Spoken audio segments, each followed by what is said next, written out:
I think some of the audience might not know who's up on screen here, but there are some people here that might know them. So on the 31st of August this year, 14 million people, myself included, tried to buy tickets for the long-awaited reunion of Oasis. I was one of the lucky ones, but I'm not here to brag about that. I just want you to sit with me, like picture it with me. We're at Ticketmaster's headquarters, and the analyst stands up and says, guys, this is going to be the biggest event of the year. This is going to be the most in-demand event that we've ever seen, particularly in the UK, and it's our biggest moment in 2025. Does anyone have any ideas? Ideas go around the room, and then it eventually gets to the person next to you, and they say, do you know what we should do? We should copy what the airlines do. We should use dynamic pricing, and we should make sure we can get as much money from this event as we can. The problem is that when you conflate industries like this and experiences like this, and not understanding the human element, you really get to tragic outcomes like we saw. Now, what's the difference between booking an airline flight or a 15-year wait for a reunion gig? Like, one happens every day of the week, one happens once every 15 years. So they're not the same experiences. And what everyone forgot about this at Ticketmaster is that there is a finite number of tickets. So the number of people who would be disappointed would have been in the overwhelming majority. And what they didn't anticipate as well is that there would have been a groundswell of just deep anger. We all saw Twitter, we all saw the posts on Facebook, and maybe not Facebook over there, but Instagram about like, all the anger. And why is it important to consider this? Is brands exist as like disconnected fragments in our head. We don't really know exactly, we can't describe them, but what I want to focus on today are the associations. And my background comes from like a deep passion for direct response and understanding behavioral science, why people make the decisions that they make, and how you can craft different experiences to create, well, the business outcomes that we're all trying to achieve. So let's look at some ones that are very related to this experience. So the first one is loss aversion. We are all hardwired to avoid loss because we feel the pain of that more than we actually feel the equivalent gains. So as I sat there, one of the lucky few, I was like smiling, thinking great, but the depth of the feeling and the emotion paled in comparison to those that weren't lucky enough to get the tickets. So that loss aversion that we tried to avoid, we all saw, well, probably didn't all see, but I certainly saw that there was a 4% chance of being able to be one of the lucky ones to get one of the tickets. So the loss aversion element involved might have told some people, do you know what, I won't bother. There's a real high unlikelihood, and I'm not going to give up my time to be able to go and, maybe get tickets, maybe not get tickets. So there's the first human instinct. There's the loss aversion that we want to try and avoid. The next one is, if you were one of the lucky few that got through to the queue even, and then got even further to try and be able to buy a ticket, the pain of that experience will linger on, and it will colour your perception of that brand moving forward. And that is what's called the availability heuristic. You lean on the first bit of information that you might remember about an experience to colour your perception of how that might influence every experience thereafter. And let's say, for example, someone gets beyond that and they decide, do you know what, I'll give Ticketmaster another chance. I'll go back and I'll try and get some more tickets. You go back, you're unfortunate again. The band you want to see, you're unlucky, you can't get their tickets. But what that will tell you is they're crooks, it's, the system's against me, and it confirms pre-existing beliefs. And that's the confirmation bias. And if you just look at this, you can tell that there was not one moment in the room where they considered the human experience or the human impact of a decision like that. They just chased profitability, but you don't have to give up profitability by humanizing the experience. So where else can we look for queuing experiences that cause great anxiety? This happened to me last week. I'm sure it's happened to a lot of people here.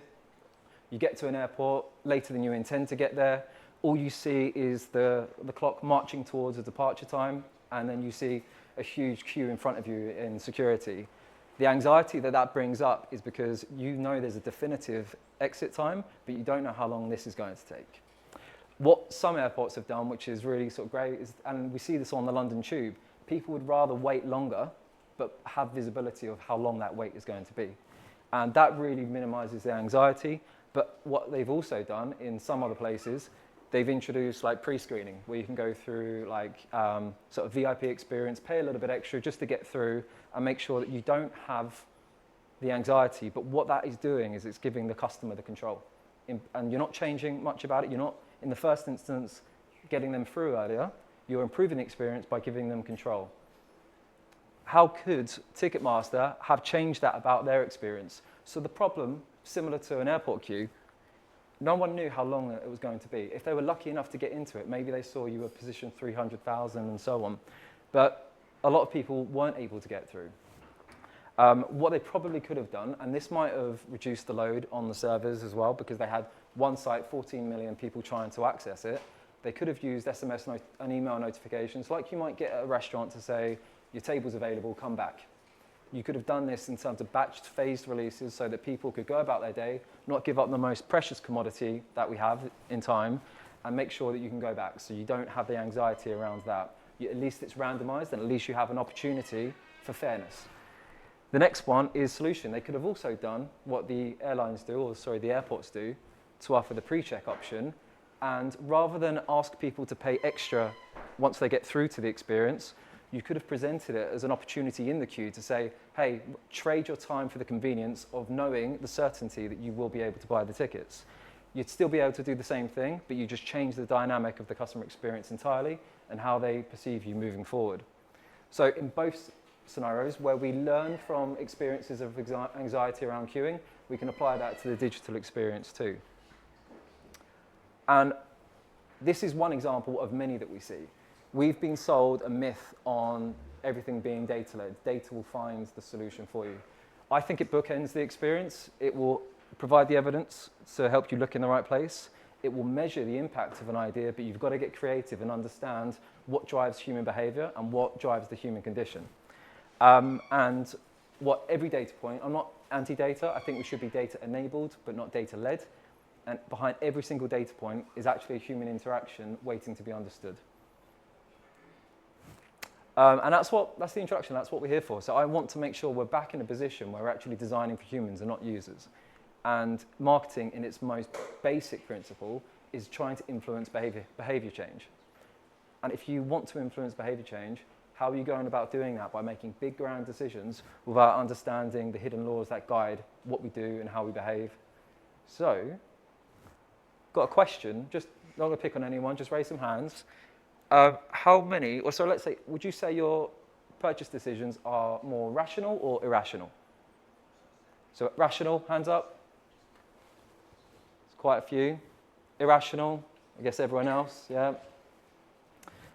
What if I asked you next, if I were to change the background music in a supermarket when you're buying wine, do you think that would change what you bought?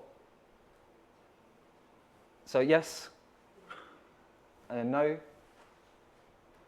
I'm sorry for the no folks. In a test that's been carried out again and again and again, I'll get out of your way, when supermarkets played French accordion music, it increased the sale of French wine by 5 times. And for German brass music, it increased the sale of German wine by 2 times. Now, what I meant by the importance of brands and understanding the associations that people make and how they connect with your brand, you hear that music, you can picture yourself in the south of France holding a glass of Provence or in the Loire Valley. You are making those associations, and there are those subtle inferences. It's called the priming effect, which is having a big impact on the decisions that you make, even if you're not aware of it. Another one, sorry, this is afterwards as well. This is the argument because it conflicts with our rational self. So even with this experiment, when they were showing the participants, they denied it because it challenges who we think of, as ourselves. So the first thing is we don't like to think we're not in control of our own choices. The other one is that we might say, I saw it on Vivino, it's actually the price, it was the label, these were the rational reasons why I picked it, not because you changed the music. And the last one, and we're going to see more of this, is around social desirability. And no one wants to be seen as uninformed, that you can be pliable. Someone can mold you to make decisions that you aren't necessarily aware of. And another one, and I think especially with like the generation sort of split that we have in here. I think lots of people are, they might say that they are very like environmentally focused. But then if I asked you what matters more, would it be your values about environmentalism and looking after your environment, or do you think social norms might matter more in the decisions that you make? So environmentalism, hands up. All right, social norms, hands up. All right, we've seen a pattern now. So they did a test with this one. The first message was, how can we get people to reuse their towels? And we've seen these in our hotels before. By doing an environmental norm and asking people to say that join your fellow guests in supporting the environment, there's a 35% reuse rate. That's great. But then we change that. Do we think it's higher or lower when we change it to a social norm in terms of what other people do? Higher, exactly right. And in terms of a control test, this is a massive difference. And we care more about, this is like the social desirability I spoke about before. If I say to you, 75% of people who stayed in this specific room, no one wants to be the black sheep, no one wants to break the status quo, and it's subtle changes in communication that can have profound impacts on the decisions that we make. So I've shown you that not all of our decisions are rational. Sometimes we do things and say things that we don't necessarily sort of believe ladder up to how we picture ourselves, but we have two selves. We have two selves. There is the autonomous self, one I've spoken about right now, that doesn't really think logically and it makes decisions based off of shorthands, things such as heuristics and biases. And then there's the reflective self, the more slow, considered one, and that's the one that we think is always in control of everything that we do, of all the decisions that we make, because this is how I picture myself and I wouldn't make a decision that conflicts with how I view myself. So I've mentioned this already, heuristics and biases. Heuristics and biases are the base of basically are the cognitive processes that have the influence on the effects that we see in the observable outcomes. So a heuristic is just a fancy word for making mental shortcuts. It's making decisions without and helping you reduce the cognitive load. They lead on to biases. They are systematic errors in our decision making, and then they follow on from heuristics. And then the effects are the observable outcomes of those things working together. Now, this isn't a science class. We need some examples to sort of make this land in our heads. We've all probably gone past restaurants and you've seen a big line outside. There are cues and signals that that's giving you. I see that. The first thing that I think is the availability heuristic we spoke about earlier with the Oasis gig. If I see that, that's a signal and a cue to me that the food's good here, the atmosphere is going to be good, there's a really good chef in town, it's probably worth considering going there. I get a little bit closer and I see there's people like me in the line, and I think, actually, it's like 30 to 40 somethings, young professionals, I think, yeah, this is going to be the place for me. So that's the link from availability bias, heuristic into the in-group bias, and then that all ladders towards social proof. We are far more likely to do things just because other people do it. And these are just the subtleties going on in just one lived experience most of us have anyway. So to sum up predictably irrational, heuristics are the mental processes, biases are the resulting errors of those processes, and effects are the observable outcomes that we can see. So part one, I'm sorry to tell everyone, I think we've seen it at this point, not all our decisions are rational, we are predictably irrational. First one I want to talk to you about, there's going to be a few in here. These are just the ones that I sort of like cherry-picked. They're the ones I kind of like most and, to be honest, know the most. So the first one is reciprocity. We are far more likely to oblige someone or a service because they've given us something first. In a test that Deutsche Bank did with a bunch of new employees that joined them, they asked all new employees, would you give up a day's salary a month? And the take-up rate was really, really low. But what they did to change it with a different group entirely, they gave them a bag of sweets first, stopped them, and then said, would you be so kind, ask the same question, to give up a day's salary? And again, there was a 17% increase in that group. And in terms of control and variant tests, that is a huge uplift, right? And it shows that you can oblige people to do something if you make the first offer. That's why you see sometimes in sales experiences, I'm going to give you something because really I want you to buy something else instead of greater value. Another one is scarcity. People value things more when they believe the resource is scarce. So we all know cream egg. Again, with one of those data-led examples, someone made the wise decision that, hey, cream egg sells really well during this time of year, during Easter. Why don't we extend that and make it available all year round? Well, as soon as they did that, the annual sales of cream egg actually went down compared to when they sold them during a scarce window. So then that data-led idea completely got debunked, and then they reverted back to making sure that it could just be bought between spring, although I think they've gone back on that since. Another one, social desirability, I've said this before, is people tend to behave in ways that they think are going to be more acceptable and more desirable by everyone else. And if you've ever been at a dinner table with friends, family, colleagues, and you're the one that the waiter or waitress picks on and says, are you picking wine for the table? They know, and the restaurant knows, that social desirability will typically lead you to pick the second most expensive one, because you don't want to be cheap and you don't want to be ill-informed. So that's reflected in the markup price of the wine lists as well. Another one is the decoy effect. So this is the presence of a less attractive option. We've probably seen this and remember it now that I'm telling you about it, but you don't remember it at the moment. It's the presence of an alternative which was never meant to be bought in the first place. So in this case, they don't want you to look at the difference in cost between the small and the large. They create a new salient comparison set where you think, hang on, it's only 50p more to go for the large one and I get so much more. You're comparing this one, the decoy, with the large one they want you to buy, all the while ignoring this thing over here, which they don't want you to buy anyway. So just by introducing this, it's not always to be sold, it's there to reframe the comparison set. And another one, endowed progress effect. People tend to value things more when they own them. We see this on Vinted when people try to sell pre-loved items, but we also see it in coffee shops. It's why they give you 2 stamps on the way out if you go somewhere for the first time. You are more committed towards a goal, therefore likely to frequent a place again, just because you are part of that progress chain and you are committed to it. It's a commitment and consistency bias. They're 2 closely affected things, but this is another one that I love. So you can start to see the role between heuristics, biases, and the effects that we see in the decisions that people make. And another one, this is one I saw, I think, a few weeks ago, but not every experience that you have with a brand is the same. There are parts of the experience which are more valuable, and this one's the peak end rule. This one I love, and it's just for 2 reasons. So at Flatiron, they give you a free salted caramel ice cream on your way out. That's amazing because if you read the reviews on TripAdvisor, it changes what everyone says about it. It's just the delight as you leave. I've been given something free. It tastes amazing as well.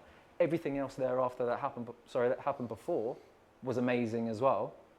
And not only have they done that, and they've got great reviews and had great customer experience, in a place like London, where you've got a lunch hour and it's high turnover, they need to flip the tables, right? So people aren't waiting around for a dessert anymore. Have the dinner, thank you very much, ice cream, off you go. And the peak end rule, if you go on the TripAdvisor, you'll see everyone is raving about this. So they are just some of the things I want to just talk about to illustrate the point, but how do we use this in our day-to-day? And everything here to talk about is influencing behavior change. And something that the folks at Behavioural Insights team, a UK government team on affecting policy change, you can take this, you can apply it to marketing, you can apply it to HR, you can apply it to policy. It's understanding a framework that you can take forward to influence behaviour change. What they do, they use one called Mindspace. So the first thing is the messenger. There is a huge influence on the power of who the message comes from. The next is the incentive to encourage you to perform the behaviour, the social norms around that desired behaviour, the defaults in choice, the salience in making things stand out, the priming, the effects, creating commitments, and eventually ego. Now, you don't have to do all of these things, but what I'd like to do, rather than it just keep it as like an abstract thing, we're going to apply it to something that I think we all sort of care about, which is reducing single-use plastics. So our dear friend David, we always see him about, the message comes from him and it matters more than it might come if it was from your local MP or if it was from a local councillor or a singer or anyone else. It matters more coming from him. So that's the first thing. The next one is around incentive. We saw this with giving sweets to bankers. If you can change it, the incentive doesn't have to just be a reward, it can also be a penalty. And the penalty could be in the shape of, if you want to take the food away from the restaurant, that's fine, but you can get a discount if you bring your own Tupperware, but if you take your own, that's going to cost you. Another one around the social norms and how they shape behaviour. We saw that people tend to conform to what others are doing with the hotel thing with the towels. What you can do is highlight the social norms and by sharing statistics of what people do in the neighbourhood. So what we saw with the 75% of people that stayed in this room reuse their towels, you could do the same thing where you could say Pete and Cynthia who live next door, or the statistics of people within your postcode do X, Y, Z when it comes to environmentalism. Another one is on the defaults. So for takeaway and delivery, you could end up putting a charge or a fee on anyone that is asking for a bottle of water, or if they're asking for plastic cutlery or chopsticks or so on. And then for salience, this has nothing to do with single-use plastic, but it shows the importance of creative communications that stands out and are memorable. And this is one that was famous on London Underground. It stands out because it's memorable. It's also funny, but it plays onto a negativity bias because you make things that are negative are far easily memorized and recalled. So it's really important to create communications that stick in the mind. Another one is on commitments. So we saw this with the Endow Progress effect. If you can initiate online pledges where people and individuals commit to specific actions and they've put that into society, they're far more likely to do it. And another one on egos is if you frame the message to appeal to someone's self-identity and sense of pride, you can have a profound impact as well.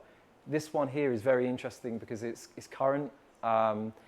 If you're a Republican in the US, you associate climate change, environmentalism to be a wokey Democrat consideration.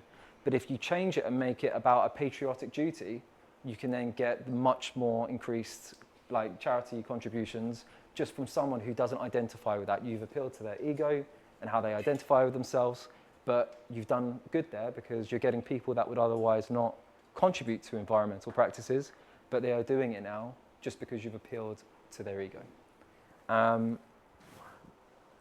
That is probably a lot quicker than I intended, but yeah. As was said, yeah, I run a customer experience studio. We are remote first. I'm from Eastbourne. I live in Eastbourne. We work with brands all over the shop. I think that if you're thinking about a career in digital, whether it's coding, something else, and that doesn't pique your interest, at the end of the experience is always a human sort of customer. And I don't think there's just because if you aren't interested in coding and if you aren't interested in anything else like that, doesn't mean there isn't a role for you. These are the types of brands that we work with. We work on encouraging behavior change for auto brands, for beauty brands, and so on. And you can apply this to, like I said before, to HR, to marketing, to policy. Just understand and put at the center of your decision making what guides human behavior. And how we do this is we help our clients build compounding revenue growth because there's 3 ways to do that online. You get people to convert more often. When they convert, you get them to buy at a higher average order value, and you can then try and encourage them to buy more often. You get those 3 working together, you can have profound impacts on business outcomes. And that's me. Thank you.